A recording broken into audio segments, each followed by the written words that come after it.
안녕하세요. 오늘은 여러분에게 보일러 난방비 아끼는 꿀팁을 알려드리려고 합니다. 잘 보시면 도움이 많이 되실 걸로 생각이 됩니다.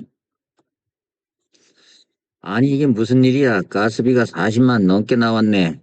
작년하고 똑같이 보일러를 뗀 것 같은데 왜 이렇게 많이 나왔지? 이 방금 들으신 이야기가 남의 일이 아니다 하고 들으신 분들 많으시죠?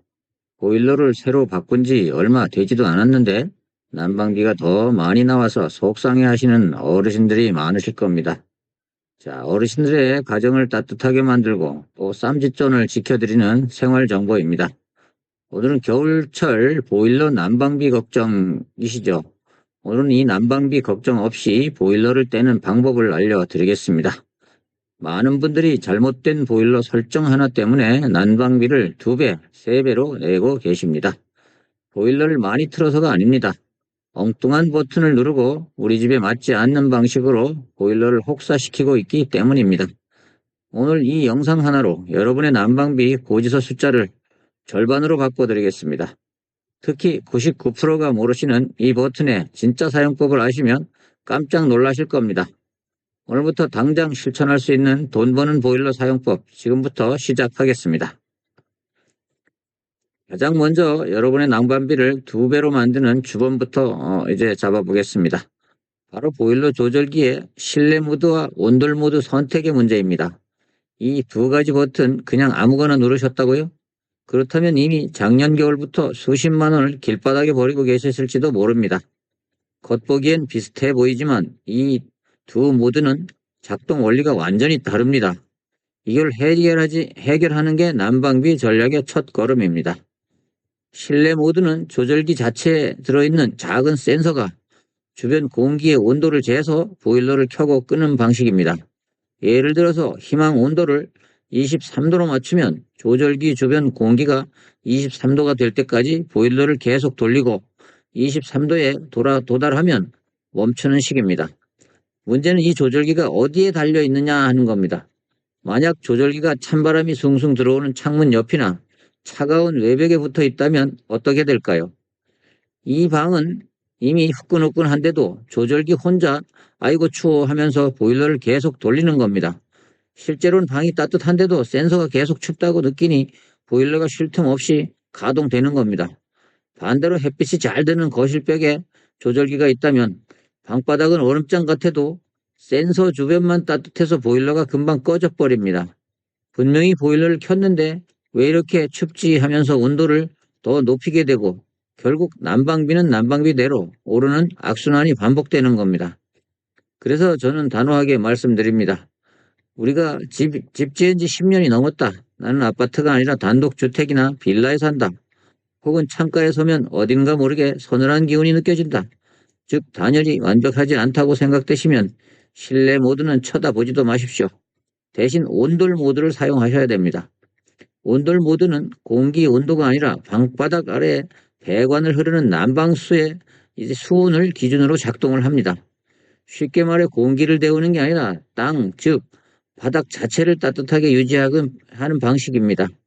희망 온도를 60도로 설정하면 바닥을 도는 물의 온도가 60도가 될 때까지 보일러가 가동하고 식으면 다시 데워서 60도를 유지해 주는 겁니다.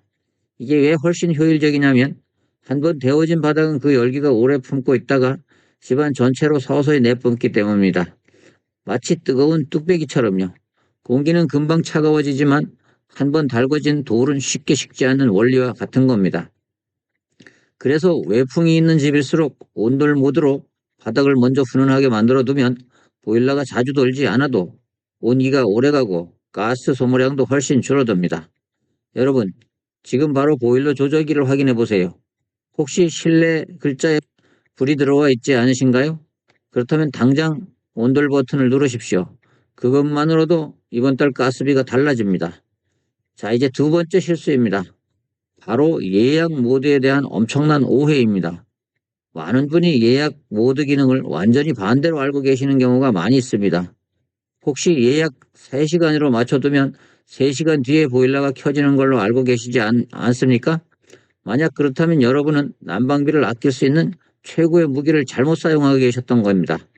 보일러의 예약 모드는 몇 시간 뒤에 켜자라는 뜻이 절대 아닙니다. 몇 시간 간격으로 잠깐씩 켜져서 집이 식지 않는 걸 막아주라는 뜻입니다. 쉽게 말해서 보일러를 완전히 끄지 않고 난방수가 얼음장처럼 차가워지지 않게끔 주기적으로 살짝 돌려주는 간헐적 난방 기능인 거죠. 이걸 비유하자면 큰 솥에 끓인 곰탕을 생각하시면 됩니다. 곰탕을 먹고 나서 불을 완전히 꺼버리면 다음에 먹을 때 차가운 곰탕을 다시 팔팔 끓여야 하니까 시간도 오래 걸리고 가스도 많이 쓰겠죠. 하지만 약한 불로 계속 온기를 유지해 두면 언제든 바로 따뜻하게 먹을 수 있고 가스도 훨씬 적게 든다는 겁니다. 보일러 예약 모드가 바로 이 약한 불을 하는 역할입니다. 바닥 난방도 똑같아요. 보일러를 완전히 꺼버리셔 시멘트 바닥과 배관 속 난방수가 완전히 식어버리면 그걸 다시 데우는 데는 어마어마한 에너지가 필요합니다. 이때 가스 계량기가 미친 듯이 돌아가는 거죠. 하지만 두세 시간 간격으로 예약 모드를 설정해두면 바닥에 희미한 온기가 남아있게 됩니다. 완전히 식지 않으니 다시 온도를 높일 때 훨씬 적은 연료로도 금방 집이 따뜻해지는 겁니다. 특히 낮에 잠깐 외출하거나 주무시는 동안 보일러를 완전히 끄는 습관이 있으신 분들, 이게 바로 난방비에 올리는 최악의 습관 중 하나입니다. 얼마 전 방문했던 집에 있는데 딱 그랬습니다. 아침에 출근하면서 보일러를 완전히 껐다가 저녁에 퇴근해서 꽁꽁 언집을 데우느라 밤새 보일러를 최고 온도로 돌리는 생활을 반복하고 계셨던 거죠. 옆집은 하루 종일 사람이 있는데도 난방비가 20만 원 안 나오는데 자기들은 왜 30만 원이 훌쩍 넘는지 모르겠다며 억울해했습니다. 제가 그 댁의 보일러를 아침에 외출하실 때 4시간 예약으로 설정해두고 나가시라고 알려드렸습니다. 그랬더니 하루 동안 보일러가 실제로 돌아간 시간은 훨씬 줄어들었는데도 퇴근하고 돌아왔을 때 집안에 훈기가 남아있어서 금방 따뜻해지고 그달 난방비가 22만 원으로 뚝 떨어졌다고 합니다. 이게 바로 예약 모드의 진짜 힘입니다. 지금 여러분들 보일러는 어떻게 설정되어 있으신가요? 외출할 때 완전히 끄시는 분들 솔직히 한번 손들어 보세요. 괜찮습니다. 이제부터라도 바꾸시면 됩니다. 오늘부터는 외출하실 때 2시간 또는 3시간 예약 버튼을 꼭 눌러보세요.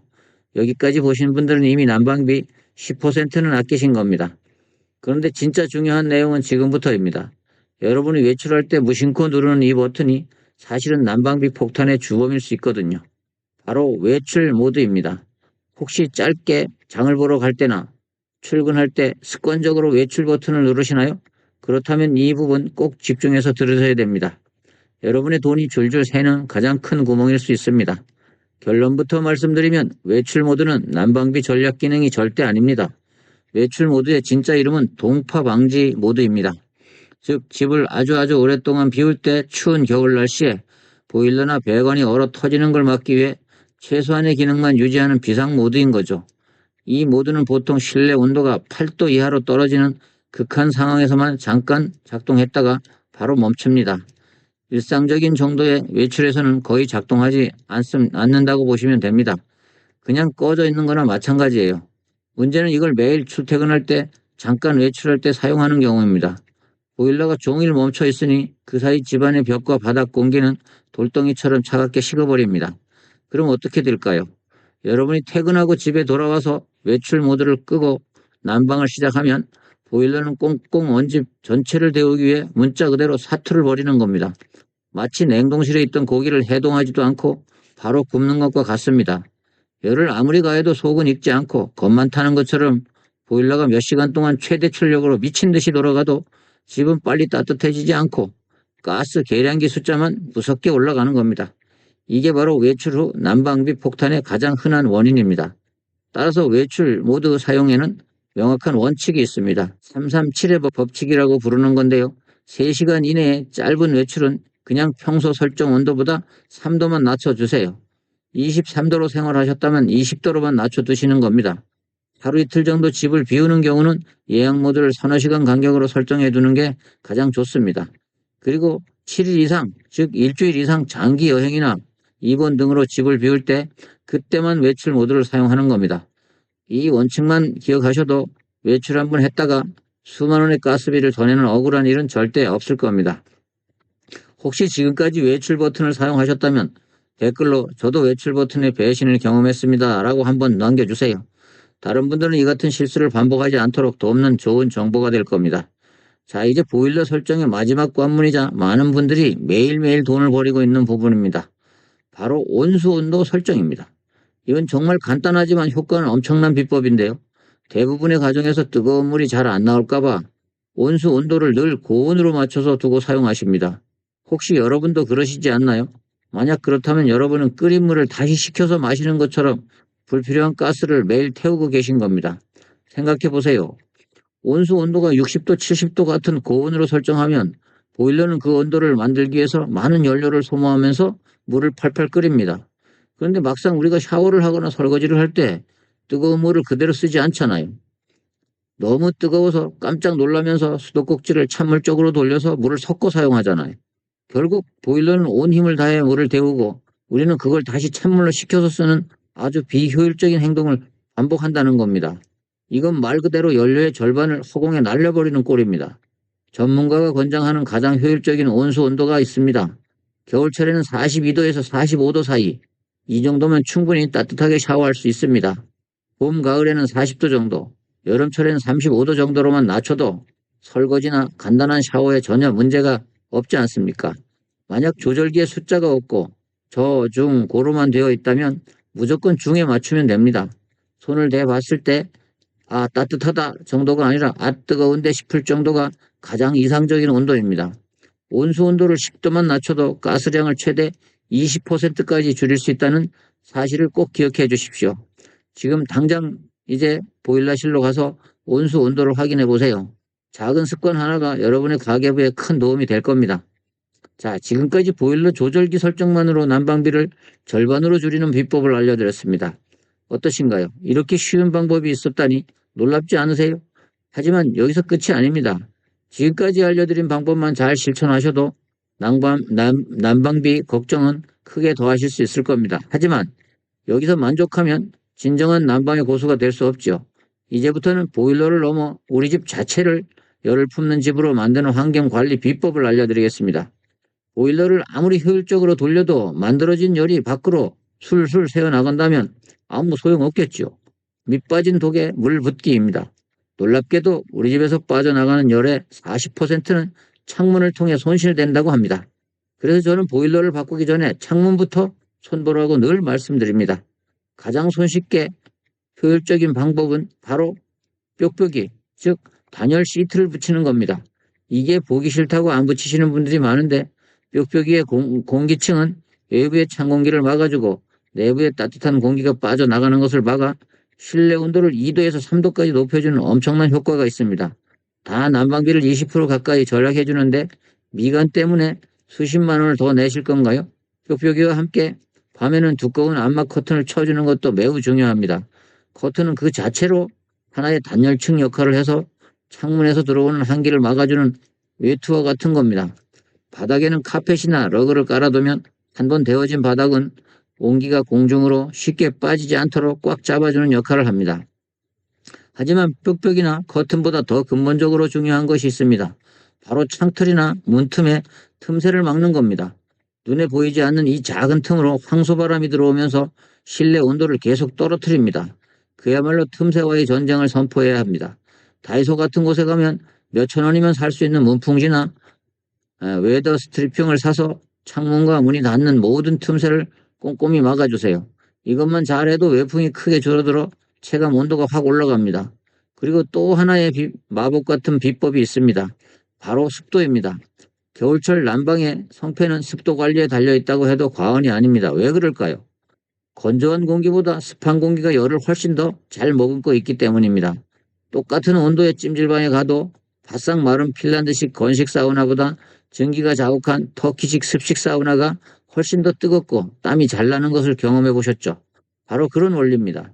실내 습도를 40%에서 60% 사이로 유지해주면 열이 공기 중에 수증기 입자에 붙잡혀서 오랫동안 머물게 됩니다. 그 결과 실제 온도는 같지만 우리 몸이 느끼는 체감 온도는 2도 이상 올라가 훨씬 더 포근하고 아늑하게 느껴지는 겁니다. 가습기를 사용하는 것이 가장 좋지만 가습기가 없다면 젖은 수건이나 빨래를 실내에 널어두는 것만으로도 충분합니다. 또는 분무기로 커튼에 물을 뿌려주거나 방 안에 귤 껍질이나 사과 껍질을 놔둬도 천연 가습 효과가 있습니다. 샤워 후에 욕실 문을 잠시 열어두는 것도 좋은 방법이지요. 이렇게 습도만 잘 관리해도 보일러 설정 온도를 1, 2도 낮출 수 있고 그만큼 난방비는 절약되는 겁니다. 게다가 건조한 공기는 호흡기 질환과 피부 건조증의 원인이 되는데 적정 습도는 우리 건강까지 지켜주니 일석이조 아니겠습니다. 일석삼조의 효과를 누릴 수 있는 셈입니다. 혹시 가습기를 틀었을 때, 안 틀었을 때 확실히 공기가 더 포근해진 느낌이 있었나요? 경험하신 분들은 댓글로 습도 효과 봤어요 라고 한번 적어주시면 다른 분들께도 큰 동기부여가 될 겁니다. 자, 이제 오늘 제가 말씀드릴 마지막이자 어쩌면 가장 중요한 이야기입니다. 난방비를 아끼는 최고의 기술은 바로 옷차림과 정부 지원금 100% 활용하기입니다. 아무리 좋은 기술과 비법이 있어도 건강을 잃으면 아무 소용없고 나라에서 주는 공짜 돈을 놓치면 그것만큼 억울한 일도 없습니다. 먼저 옷차림입니다. 특히 우리 어르신들은 젊은 사람들에 비해 추위에 약하고 저체온증의 위험도 훨씬 높습니다. 난방비 아끼신다고 집에서 춥게 지내시다가 덜컥 병이라도 나시면 아낀 난방비의 수십, 수백 배가 병원비로 날아가게 됩니다. 가장 현명한 전략은 건강을 지키는 전략입니다. 겨울철 실내 적정 온도는 18도에서 20도라고 하지만 이건 활동량이 많은 젊은 사람들 기준입니다. 우리 어르신들께서는 조금 추울 수 있습니다. 그래서 저는 내복을 입는 것을 전제로 실내 온도를 20도에서 22도 사이로 유지하시라고 말하고 싶습니다. 내복이나 얇은 옷을 하나 껴 입는 것만으로도 체감 온도가 3도에서 5도까지 올라가는 효과가 있습니다. 내복 하나가 보일러 설정 온도 5도와 맞먹는 셈입니다. 수면 양말을 신고 가벼운 가디건으로 걸치는 것, 무릎 담요를 덮는 습관, 이것이 바로 돈 안 드는 최고의 난방 방법입니다. 자, 오늘 이렇게 해서 난방비 절약하는 방법을 이렇게 말씀드렸는데 유익하다면 댓글에 좋아요라고 해주시고 좋아요 눌러주시고 또 알람 설정하시고 구독하시면 다음 영상도 좋은 정보로 이제 드리도록 하겠습니다.